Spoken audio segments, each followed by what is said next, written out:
Today, we're talking about a single piece of technology that didn't just change the rules of the game, it basically flipped the whole table over and started a new one. This is the story of how one ship made every other warship on the planet obsolete overnight. Just let that sink in for a minute. The world's greatest naval power builds the ultimate weapon, and in doing so, makes its own massive fleet of warships instantly second-rate. How is that even possible? Well, it's a heck of a story, and to really get it, we need to rewind a bit. See, to understand the shock of the Dreadnought, you first have to appreciate just how little naval warfare had changed for, well, hundreds of years. We're talking about an incredible period of stability.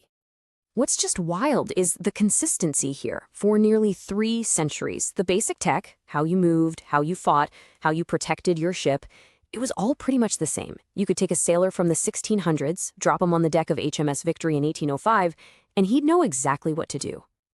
And then, bam, the 19th century hits, and that long, quiet era of stability is just shattered by a chaotic, rapid-fire technological explosion, all thanks to the Industrial Revolution.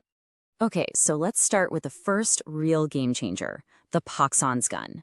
See, before this, cannonballs were just solid lumps of iron. They punched holes, sure, but these new shells? Oh no. They didn't just hit a ship, they burrowed in and then exploded, tearing it apart from the inside out. And just like that, centuries of warship design went up in smoke. Wooden ships were now completely, totally vulnerable. It wasn't just a theory either. The Russian Navy proved it when they used these shells to just annihilate an Ottoman fleet at the Battle of Sinope. The age of wooden warships was over. So what do? Well, navies scrambled and came up with an answer. Just bolt iron plates onto the side of the ships. The French got there first with the Gloire in 1858. It was this weird hybrid monster, part old-school sailing ship, part new-school steam-powered fortress, and it was pretty much immune to those devastating new shells. And the pace of change just kept accelerating. The ironclad solved the protection problem, but now you had another one. How do you aim these massive new guns? The answer was the rotating turret, made famous in the American Civil War. Suddenly, you didn't have to turn your entire lumbering ship just to take a shot. Okay, so by the time we get to the 1890s, all of that chaos seems to die down a bit. A powerful, new standard design emerges, and pretty much every major navy on Earth starts building their own version of it. This was the pre-Dreadnought battleship.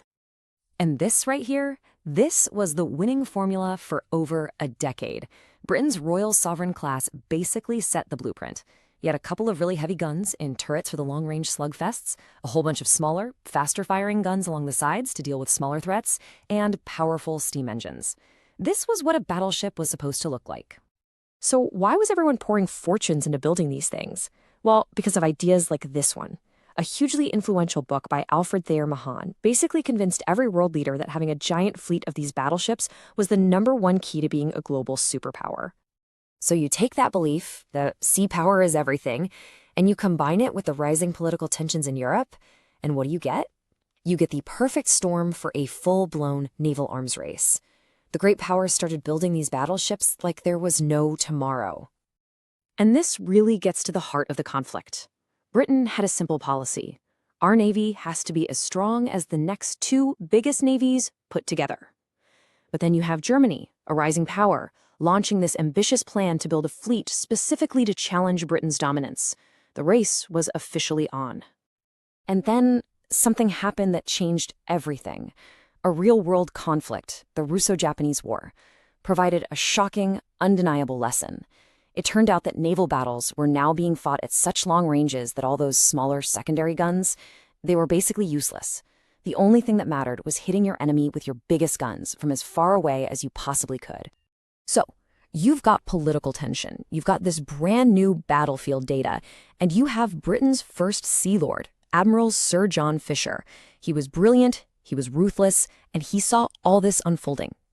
He decided it was time to create the ultimate weapon, a battleship that would make every other battleship on the planet obsolete.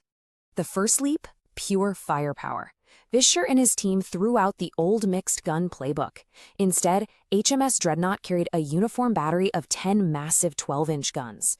That's more than double the heavy firepower of any other battleship afloat. No contest. The second leap was speed.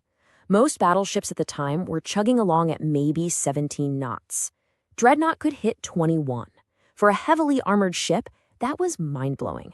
It meant she could pick her fights. She could chase down anything she could outgun and simply run away from anything she couldn't. So you have to understand, Dreadnought wasn't just a little bit better. It was a complete revolution. The all-big gun design, combined with brand new steam turbine technology, didn't just create an improved battleship.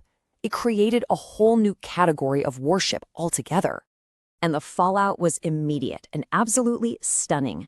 With the launch of this one ship, Britain's own massive fleet of 61 pre-dreadnoughts, the symbol of its global power, was now second-rate. It was like the global naval score was reset to Britain 1 and the rest of the world 0. And that, right there, is the true legacy of the Dreadnought. It was an absolute triumph of engineering that, instead of cementing Britain's power, just wiped the slate clean for everyone. It kicked the naval arms race into an even higher, more dangerous gear, setting the stage for the epic naval clashes of World War I, a technological masterpiece that also fueled incredible global instability.